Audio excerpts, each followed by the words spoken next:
divinely blessed. Put 7 on the check. I cannot be quoted for less. Taking trips day to day. I get global respect. When I'm not with Kenny Smith, I'm still close to a jet. Can't believe my little brother Kobe gone. Thank you for the 3-peat. If I talked about that pain, you wouldn't believe me. Might go by the LA Sparks and change the name to the GGs. Get Chuck to coach and first ship gon' be a freebie. Broken records, broken backboards. Broke the records for broken backboards. I'm that raw. Turks and Caicos with a bad. She don't straight through my phone. She get distracted with the black cards. Cars jingle like the bells in a holiday song. Raise my kids and they proud of their home. Stock portfolio as thick as a Harry Potter novel. And my rings got philosopher stones. It's Diesel.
Mm-mm. Mm.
Here's Reeves. Golden State moving it around. Curry passes to Green to take the lead. Curry can't get it to go. The game has been very close in a lot of areas, but rebounding has been the one differentiator thus far. We've seen it time and time again in games. Effort and determination on the glass can make up for a lot of other weaknesses. Kuminga out there with James. Then there's Draymond Green. Then there's Stephen Curry. And it's Reeves in at the shooting guard position. That's the Warriors' foul. Whoops, there's the 24-second shot clock violation, so they'll turn it over. Timeout called the Warriors. Without question, Jamal Murray displaying his skills today. And he has absolutely worn them out in the paint. They need to come up with a plan to limit his touches in the interior. Denver making a switch here. Brown's checked in, and with an update from the sideline, let's check in with David Aldridge. Thanks, Kevin. Well, Steve Kerr talked to his team during the break. Now, he's not happy with the perimeter defense. He told them we have to hustle more out to the three-point line because they look real comfortable out there now. I want you contesting every three they put up. See if that intensity increases on D, guys. Thanks, David. So impressive, the fortitude, the will to battle back, but it did take a lot of energy to get here. Yeah, you know, battling back is about staying the course, and their attitude never changed. No one near Curry as he lets it go. Good, and the assist goes to LeBron. LeBron's got 9 assists in the game. Great passing. Passes it to Brown. Now, here's Jokic. Outside Porter. And it's off from three-point range. Here's LeBron. Strong inside. What a move by James. His overall size and strength really sets James apart from the rest of his peers when you think about his skill set inside. Murray misses the Porter. Here's Jokic. Great touch on the 16-footer. Jokic has got 8 points in the quarter. It's just what the doctor ordered here. Boy, have they needed him here in the fourth. Yes, they have. He's made all 4 of his shots this quarter. Definitely looking to be a dangerous guy. Ripped away. Here's Brown. Pass to Jokic. Jokic doing the job inside. No misses for him yet in this quarter. Solid as a rock. Curry against Murray. Curry's shot is off. And this quarter, he has clearly been off the mark. Jokic kicks to Murray. Now the pass to Brown. Down low. Here's Jokic. Good. Jokic can indeed take a little contact. Easy to understand why they turn to Jokic in these situations. He has a knack for cashing in on big possessions.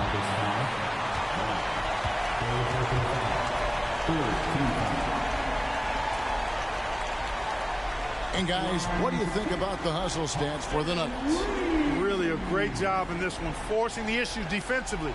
Great quickness and discipline combined, making ball handlers very uncomfortable. And another thing they really excelled at tonight is protecting the rim. Shooters keep getting their shots swatted away by this squad.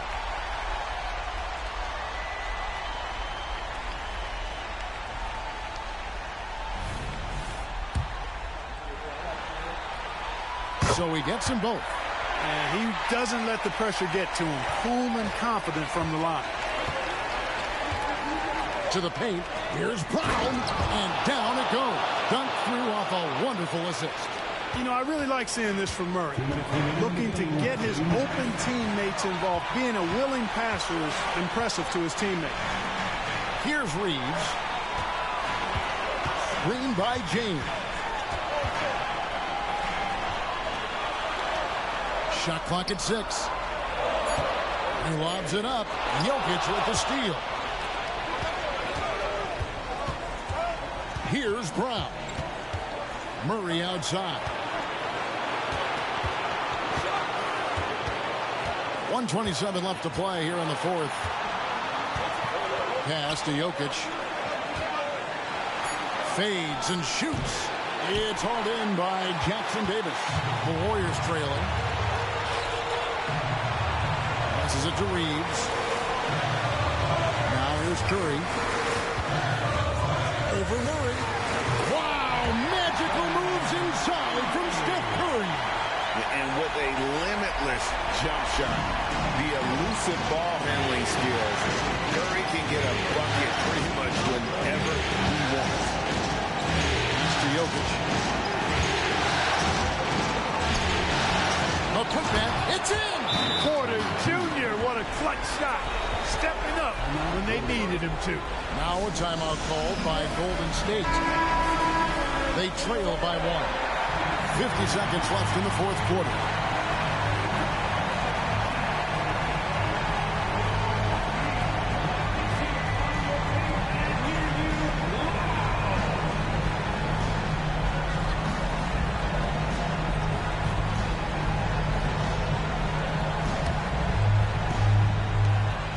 Seconds left in the fourth quarter. Here's Curry. And Jokic with the rebound. You can't look at the result of that shot. They'll take that whenever they get it. Well, you know, I hear you. That's a good look, but when you're that wide open, I think you got to knock it down. Now, here's Jokic. It's hauled in by Jackson Davis. Curry against Portland. Pass to Jackson Davis.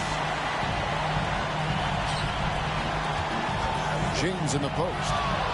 And he hammers that one down right on the face of Jamal Murray. Boy, is it tough to stop LeBron right now. Time call here. The Nuggets decide to talk it over. They're trailing by 1. 15 seconds left in the game. What's your take, guys? Yeah, always intriguing to see what a coach draws up in this situation. And we call those ATOs, or plays run after a timeout. They often make the difference in a game.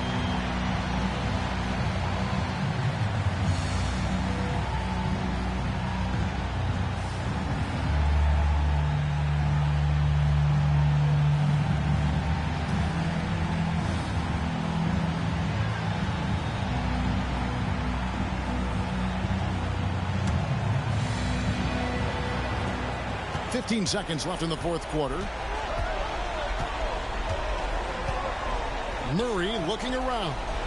How about the big-time clutch basket from Jokic? No backup in him, despite the major pressure. Timeout called the Warriors.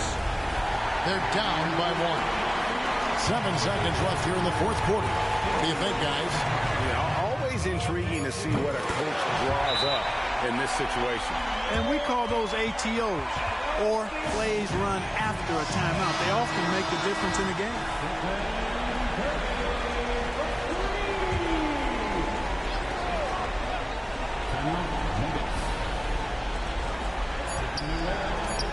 Here's Brown. Oh, he couldn't make that shot go to force overtime.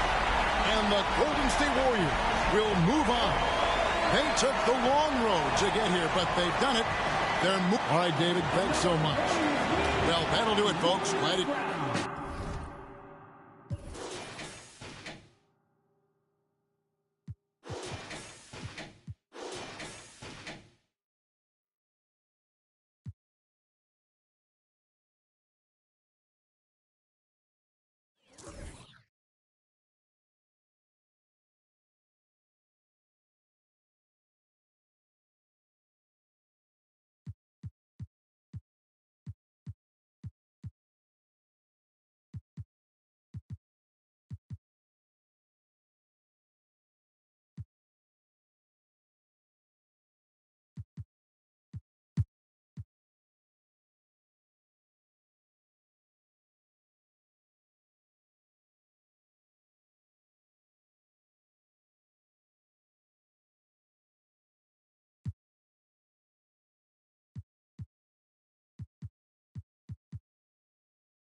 And a moment here to take a look at some hustle.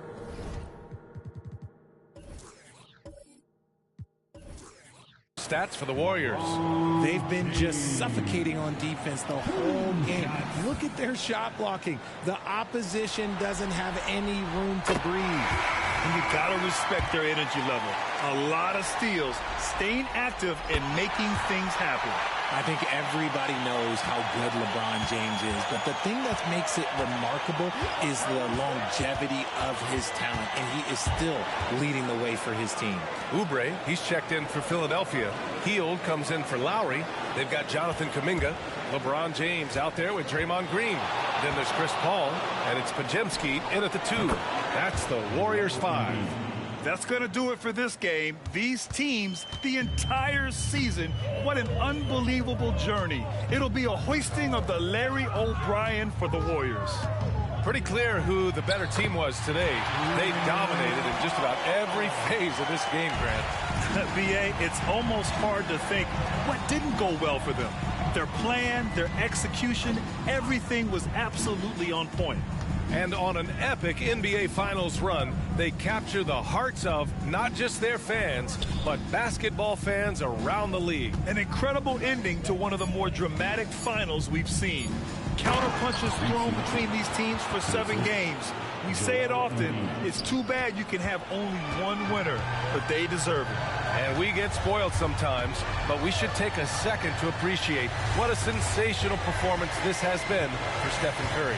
He did a great job following his team's game plan and not rushing anything on offense, which allowed him to catch fire. 26 seconds left in the final quarter. Outside Oubre. Outside. And Hield, good for 3. And that's what Hield is paid to do, stretch the floor for this offense. Here's Paul.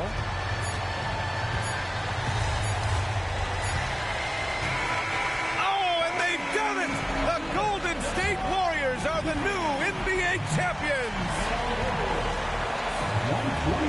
What an incredible ride! Culminating in a championship. What a team! This will go down as one of the great sports moments in the history of this city.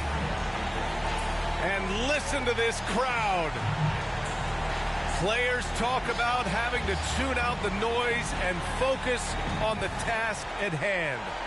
This is the noise they've been waiting to hear all year long. Absolutely incredible. And look at the guys celebrating, understanding the work, the sacrifice, the discipline that goes into winning a championship in this building. And now we send it to Adam Silver, the commissioner of the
players, from the competition night after night all the way to the travel schedules. I mean, I couldn't imagine that. And despite all of that, a good, well-rested team can get those wins on the road.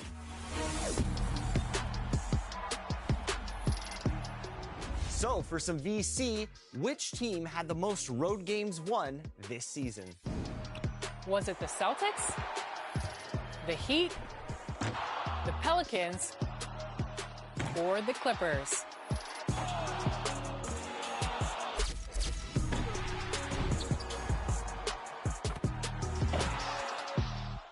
If you answered the Pelicans, then enjoy that VC.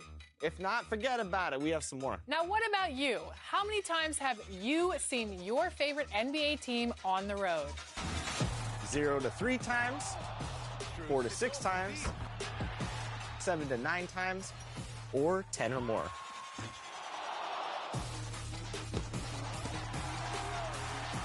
For the screen, with the drive. You know how many times I've traveled on the road to see my Lakers? 10 or more. 10 or more is true. That's a fact. Then enjoy this VC. It's scary in Boston being a Lakers fan. And watch for more 2K TV Interactive throughout the episode, presented this week by Hotels.com. It's a way to kind of rewrite the course of someone's career. But here in My NBA Eras, you have the chance to make anyone as good as you want them to be.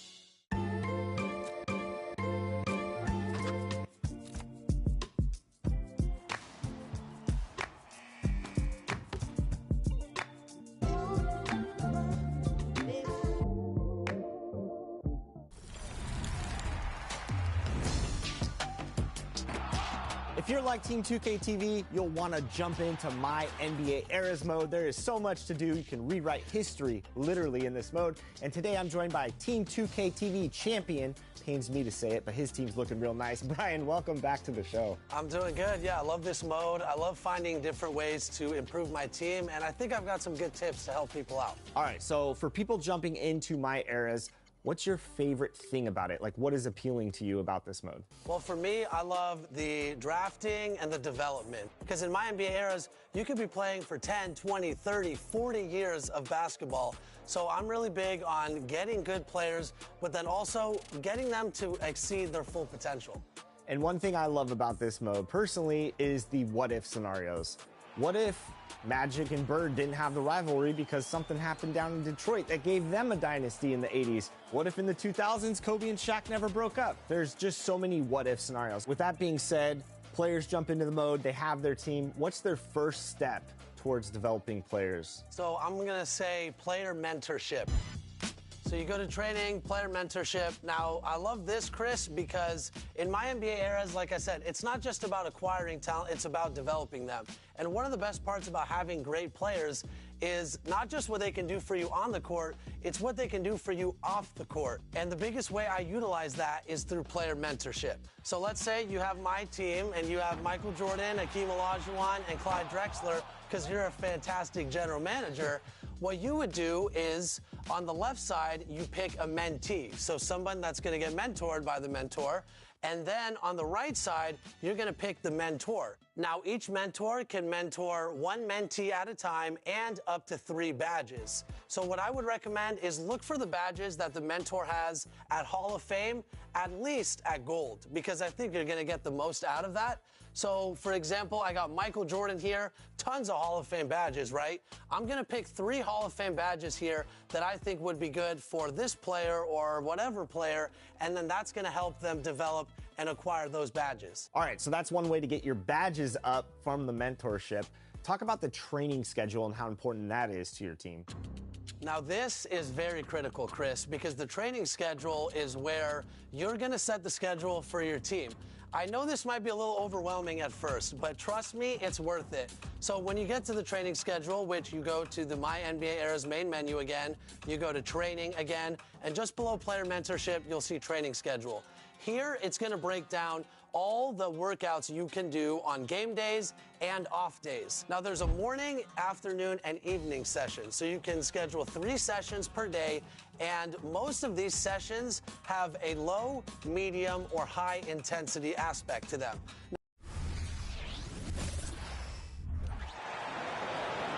It's time to meet the starting 5 for your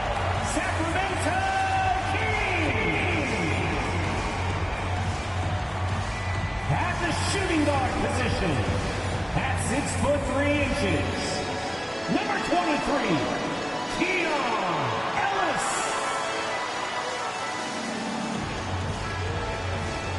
At forward, 6'8", number 40, Harrison Ball.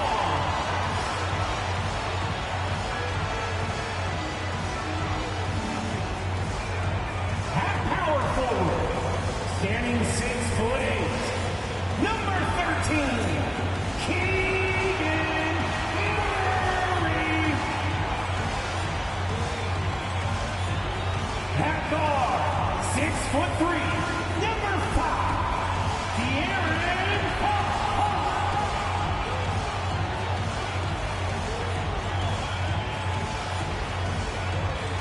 The man in the middle, 6 feet 10 inches.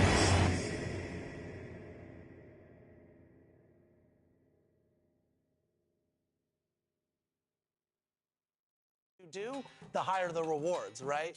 But also the higher risk of fatigue and injury. So when you look at game days and off days, my recommendation is on the off days, you really hit your team hard. You get them doing high intensity stuff. And then on game days, maybe you do some lighter work, light stamina, light strength, those types of things. There's also 4 sessions you can choose that have no intensity level. Now, each time you click on a session, you're going to see on the bottom training details with intensity, fatigue, and injury risk. And you're going to see training effects, which easily breaks down what you're getting and what you're putting at risk for your team. Yeah, there's so many choices to make. I remember when we were playing in our My Eras League, I was working my team pretty hard and my injuries started to stack up. So one tip I have for all of you is to check your roster and make sure that fatigue level is good. And piggybacking off of that, Chris, I want to talk about individual training. Now, from the My NBA Eras, this is again in the training tab, right below player mentorship and training schedule. And here is where you can develop your players into the type of player you envision them to be. But what's also important is their load management. Now, just like what you said, let's say a player you're noticing has a lot of fatigue, they're tired throughout the course of the season. Well, you're just going to click on a player here in individual training, and the first option is going to say load management. From here, you can do what do you want the player's load management to be? Low, medium, or high. So this will allow you to manage your players' minutes and rest throughout the season so you don't just grind them down during the regular season and have them get injured during the playoffs. Yeah, that's a great point because I remember when I started signing veterans that were older, you didn't want them to play heavy minutes because, again, more injury prone, they get fatigued quicker, so that's a really good tip. And the other aspect of individual training is a skill training focus. You're going to see player types and compatibility. The best way you can utilize this is to select a compatibility that's very high because that means this type of player is best to play this kind of role. So you're going to look for whatever position they are and whatever player type they're most compatible with. Click on that, and they're going to start doing more skill training for that role and eventually develop into the player that you want them to be. Because sometimes you bring in multiple shooting guards or some small forwards like I did, and you want them to play a little bit differently with your franchise than maybe they played for the teams before them. Yeah, exactly. And it's a way to kind of rewrite the course of someone's career. Maybe the team before you didn't develop them correctly.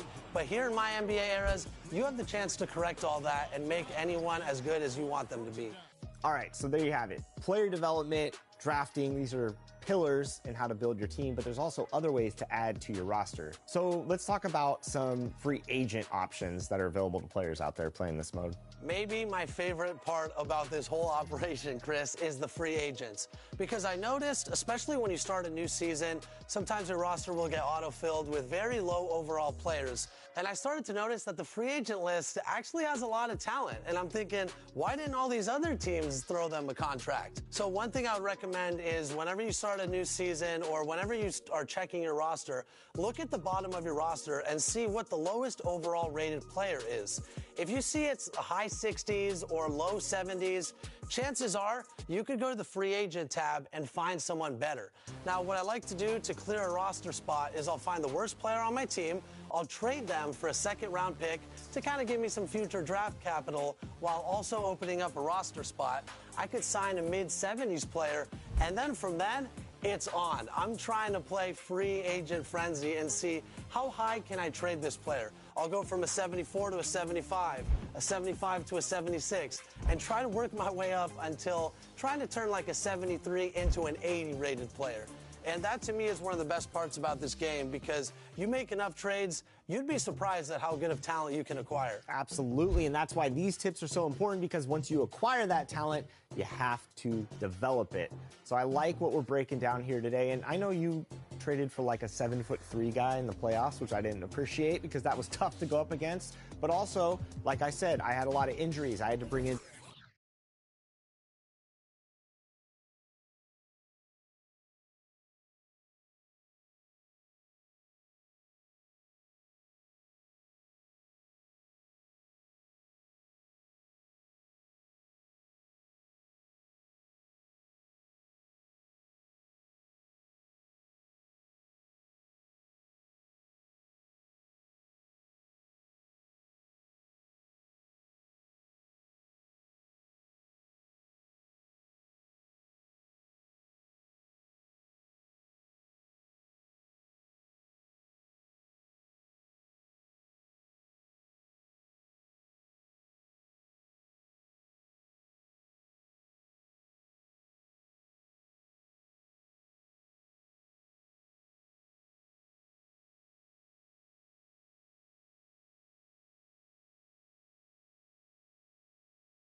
So the free agent market was perfect for supplementing your team when things don't go exactly.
Here's Rose.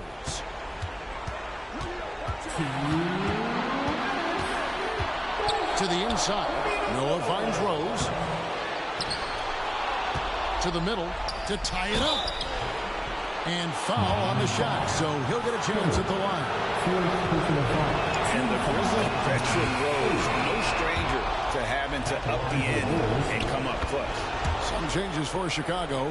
Anthony comes in for Brooks. And Shumpert in there for Kirk Hinrich. Guys, that was critical. I mean, that's what we're used to seeing out of him, though, at moments like this. Pass to Wade. Poke loose. Fast break. Here comes Chicago. The shot by Butler. Nobody around. Oh, and they take the lead. Butler's got 15 points in just the second half. And a breakdown here, guys. The hustle stats for the Bulls. And they've shown great focus on the defensive end, putting constant pressure on the ball and really disruptive in terms of what they've done defensively. And, you know, on top of that, second chance points has been a major component for them. And I love the relentlessness they've shown on the offensive glass. And so it's Rose bringing it up for the Bulls.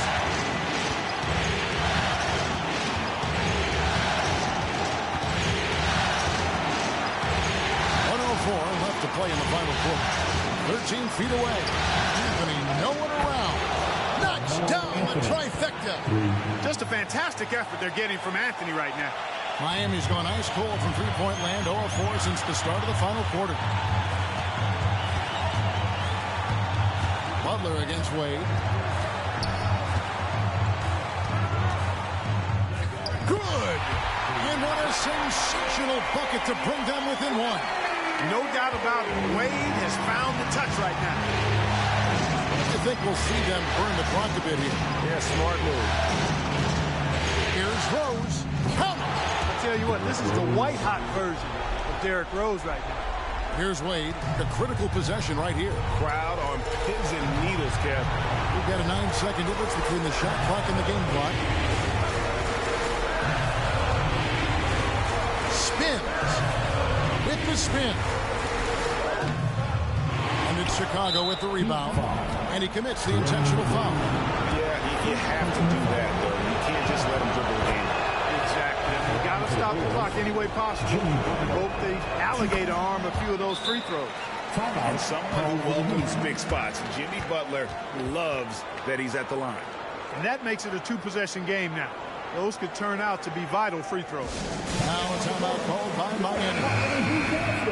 They're trailing by 5. 16 seconds left in the fourth. What's your take? Trying to stay alive, they've got to work quickly. Yeah, they're going to draw up a play here, I think, to get a shot right off of the inbounds pass to not waste too much time at all. You know, I think he may have forced that pass when there was really no reason to. 16 seconds left in the fourth quarter of this one. It counts! And he has brought them to within 2 points. And you can't get a bigger bucket than that. Well, that was 1-2. He wanted the ball. Nobody else was taking that shot. So the first one drops, and that makes it a 3-point lead. What I love about Jimmy Butler, there's a lot to like, but he brings it every night. His consistency and toughness and production. Plays with passion, leads his team well. Love that throwback mentality of his. The three from Chalmers. That shot, no good. And so the big win by Chicago in a tight game. I think, Greg, they played with a little more, relaxed demeanor.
.122 left in the fourth quarter. And there's the whistle on the shot. Took the foul. Shot misses. He'll be shooting two. Well, I tell you what, this is a massive trip. And I think they love that it's Manu at the line. Some changes here for the Spurs. Leonard, he's checked in for Green. Green comes in for Corey Joseph. And Tony Parker subbed in for Patty Mills. Now, here's Westbrook. Uses the glass to finish the layup. And the Thunder lead by 4. He never tamps down the intensity. Westbrook keeps pushing to keep them in this. Ginobili outside. 56 seconds left to play here in the fourth. It falls! And he has brought them to within 2 points. So hard to stop Ginobili right now. Here's Westbrook. Rebounded by the Spurs. The defense ready for him on that possession. They had to be because he is so strong in the paint. Green passes to Leonard to tie it up. Good. And tie game. That is a huge basket right there.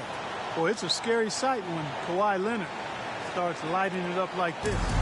Guys, it's come down here to a very important possession. No room for error. Shot clock and game clock separated by less than 6 seconds. Okafor with the screen on Leonard. Westbrook against Leonard. 6 to shoot. An elite defender. Leonard is terrific at going after the block. Time called here. The Spurs decide to talk it over. It's tied at 118. 9 seconds left to play in the final quarter.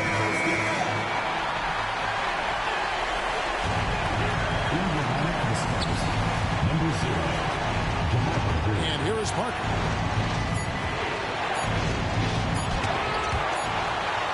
And regulation now complete. We will go to overtime. Don't go anywhere, folks. We'll be back in just a moment.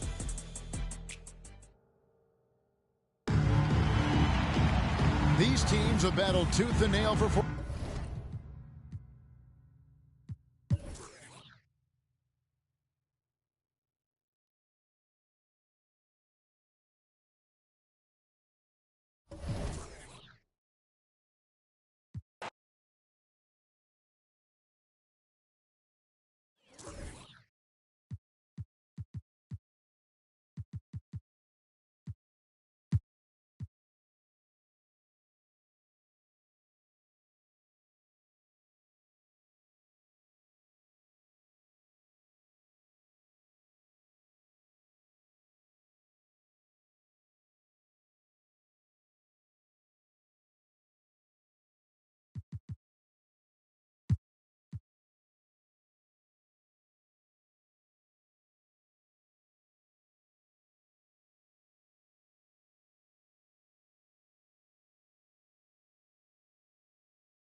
Exactly, and it just kind of goes full circle into everything else we've talked about with free agents or drafting. You acquire them, and you just keep